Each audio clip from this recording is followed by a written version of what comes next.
I'm very superstitious. For example, I wear like a t-shirt under my concert clothes. And if the concert goes well, I'll wear the same t-shirt until it falls apart. I mean, I'll wear it every single concert. I wash it every day, and until it has holes and it falls apart, I'll play. The same with socks. When I perform, I don't like to talk that day. I just like to stay quiet, and I do play quite a lot. I just play clarinet. It doesn't matter what. I have to blow the instrument and get the right sound. And I hate to be bothered. Like if somebody is in the dressing room with me and talks to me, I hate that. I just have to be left alone.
First I heard of Giya Kancheli in 1988.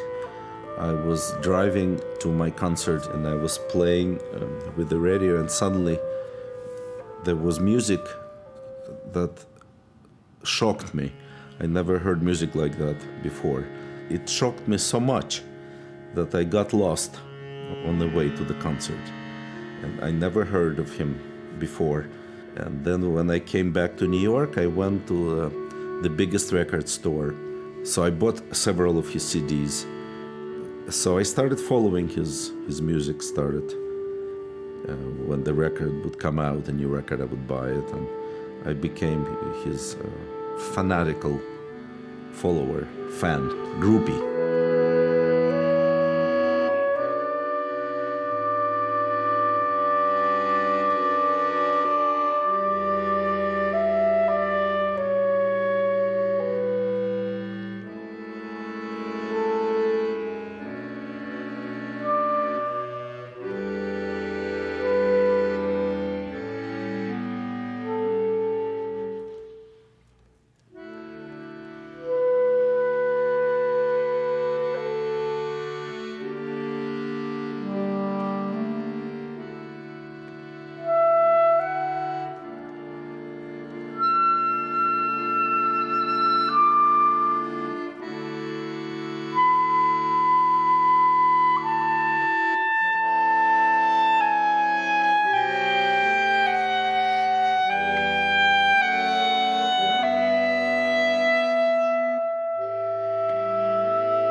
9 years later, I was at a small festival in Germany. It's between Hamburg and Berlin. And there was a reception at the castle. And a friend of mine, he runs the festival. He used to be my classmates. And I asked him, who is the gentleman over there in the corner with a very good-looking woman? And he said, it's Mr. Kancheli and his wife. And I felt like my heart literally dropped.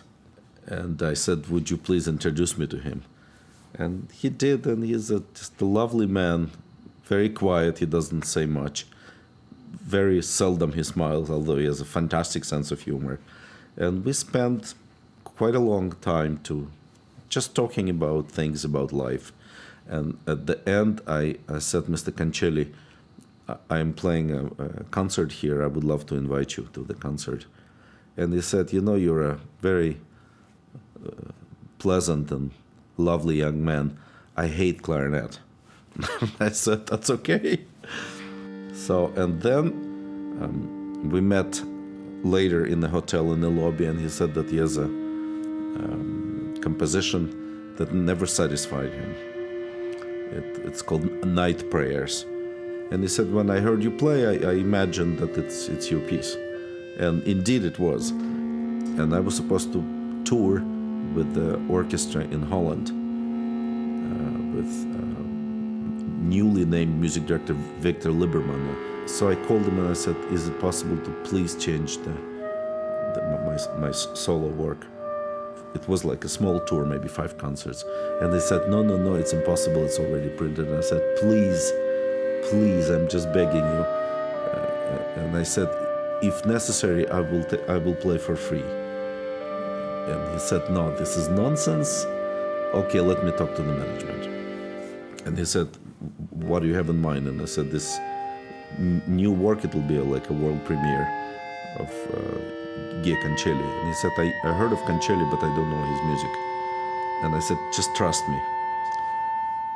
And, first reading, you never know how the reaction, how it goes. And then I don't see the orchestra then in the back, and I see Lieberman's face, that his eyes are widening, and it's like, and then I turn around, and I see, you have to realize that musicians in the orchestra are usually very cynical, because for it's, of course it's making music, but for them it's a job.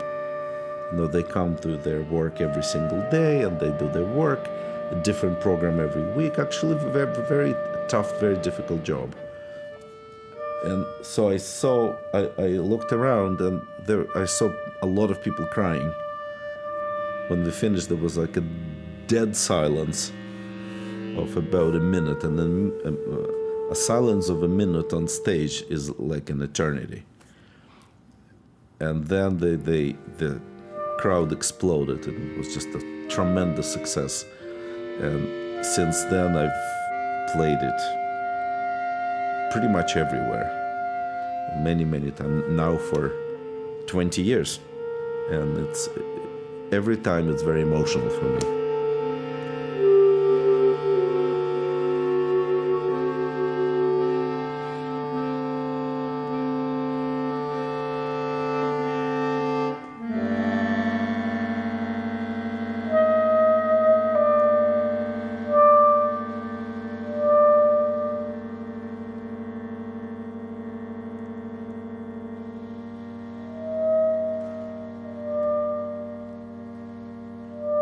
Я эти темы писал когда-то для фильмов, для театральных постановок, а потом сделал версию для скрипки и фортепиано. А потом Юлик начал это играть, эти темы. Сперва с пианистами, с разными пианистами в разных странах. А потом вдруг решил сыграть с баяном. И я считаю, что это было очень правильное решение, тем более с таким великолепным музыкантом, каким является Саша.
1995, one of the first concerts that I attended in the Great Hall of Moscow Conservatory was the Festival of Contemporary Music. And in fact, I was 18 years old back then.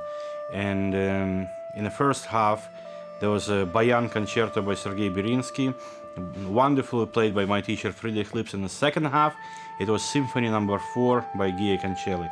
And Kancheli was in the audience, and I listened to his music, and I saw him. Of course, I was, a first-year student, was too shy, couldn't even imagine approaching him and introducing myself because I was just a student like 1,000 other kids. But I remember the music was great, and it was very well received by the audience, and I was happy to, see the live, living composer. He composed work, it's in a couple of versions, but in my version it's called Miniatures for Clarinet and Piano, or Bayan.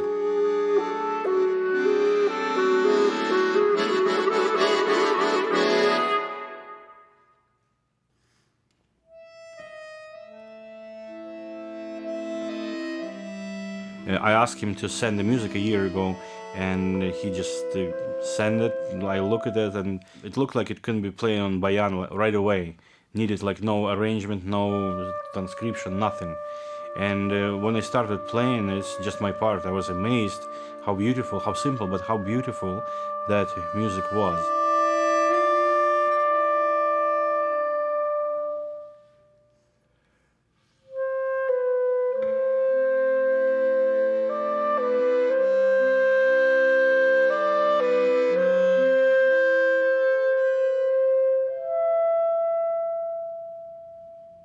And it's a massive work. It's 55 minutes.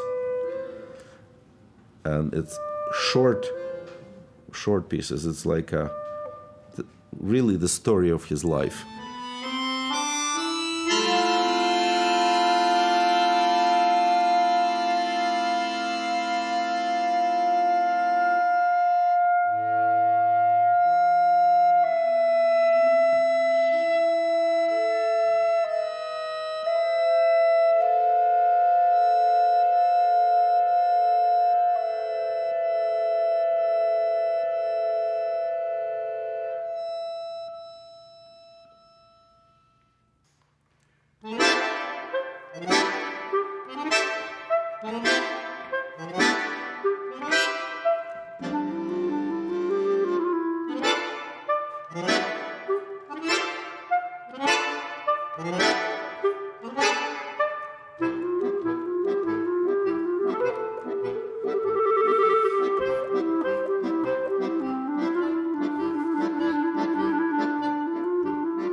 You need to sing that music to understand, and it's very close to vocal. And it's a different type of avant-garde. It's not even avant-garde, it's a very tonal avant-garde, and it's more like even like classical music, Kancheli's music. Give your interpretation, but still stay in the limit of what's written on the page, and it makes it much harder.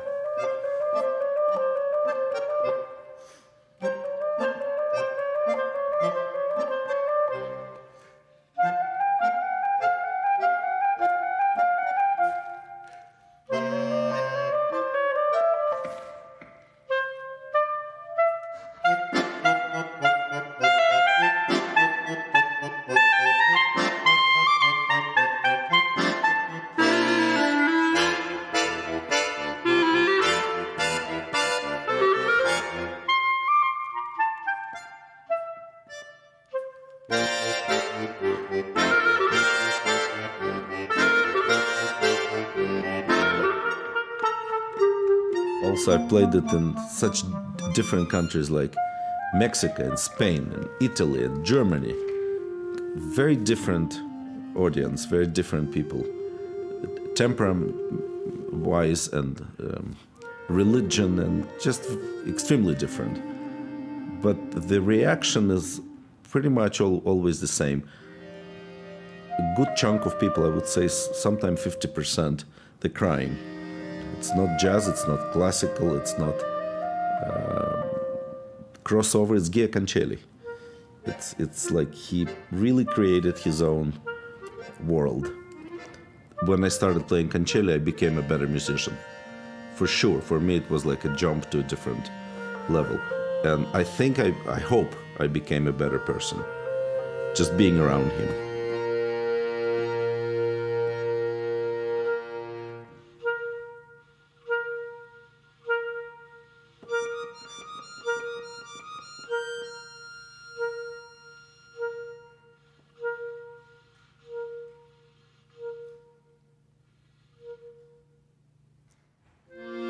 Kancheli was trying to find the good sound, beauty in the music by applying very simple things, but very deep.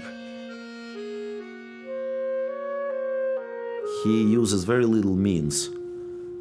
I mean, it's just a few chords and simple melodies. He achieves so much. He touches people's hearts, and it's a rare gift. I want to say that the first time I played miniatures, at the end, it was like a deafening silence, which is the biggest compliment to the music. And I walked off and I cried for half an hour because it was so emotional for me.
Да? Значит, русские каналы начинаются с 4.01 и дальше там по повышающей. Потом они переходят на украинский. Это легко запомнить. ХВ 401. Да, правильно. Набираем 4.01. Так, ну тут, короче, тут такое количество каналов. Да, это просто. Надо бросить жить. Благодарю.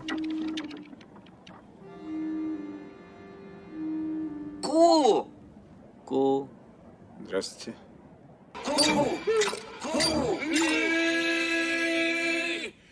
You know, I didn't watch a movie Kin Zadza before I started playing. I watched it just, 2 months ago. And in Kin Zadza, if you watch the movie, the highest way to show the respect is word ku. And like when I played at, I think it's number 13 or number 15, I always wanted to say ku in the studio to show the respect to that piece. And yeah, that's great. Тут мощнее баян. Тут помощнее, тут А на котором играть любишь? На том, да? на том больше. Ну как-то на том ярче правые. Ага. Здесь лево все-таки не. Окей. Поехали. 120, да, Юлик?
I like that one. This was a good take. Yeah. Okay, I think we're done. We're done.